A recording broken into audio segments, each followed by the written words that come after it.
Captured British airmen reported beaten by Iraqis. TV crew, including British journalists, freed in Baghdad. And chaos in Iraq signals growing dissent against Saddam.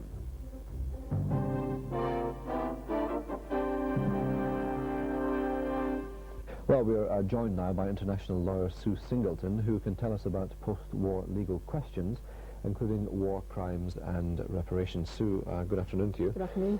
Is it likely that people will be brought to book for this? Obviously the Allies want them to be, but will they be? I think some people will be. It depends who we can get our hands on effectively. The people who are in Kuwait, who we've taken custody of already, people pretty far down the scale, not the leaders. We've certainly got some evidence, I believe, that those people have committed war crimes and breaches of international law, and we could bring those people to trial. But what about Saddam himself? The Allies want him, but you know, we're hearing various reports about he hasn't been seen since Tuesday, but we hear that he might be planning to go to Algeria. If Algeria takes him in, what would happen then? Well, if he's in Algeria, we might attempt to extradite him.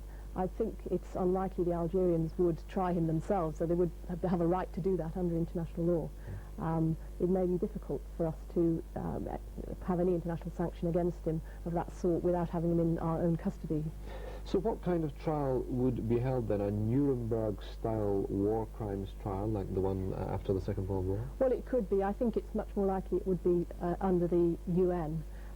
One of the criticisms of the Nuremberg trial was it was a victor's trial. The judges were chosen from the 4 Allied powers. It would be, I think, better if it could be a trial under the auspices of the UN or the International Court of Justice, or perhaps a new criminal tribunal. And what kind of sentence then could be meted out to the likes of the people who are creating the atrocities in Kuwait, and then to Saddam himself? I mean, would Saddam be sentenced to death, for instance? Well, he may well be. Of course, as it's a trial, it's not necessarily the case that everyone who we put on trial would in fact be convicted, and we have to take that risk that some people might be let off, and in fact some people were at Nuremberg. But there could well be death sentences, there could be imprisonment. I should think Saddam Hussein would be sentenced to death. That's my own view. It's not necessarily the view that the court would take. And the court could force Iraq to pay reparations, money back to the Kuwaitis? Well, I think there's a problem with reparations in terms of enforcing them. I mean, we can make as many orders of courts as we like, but if we can't persuade them to pay them, then they won't be paid. However, we could use arguments such as we won't lift the sanctions until you agree to make the reparations, or until you've actually paid the money over.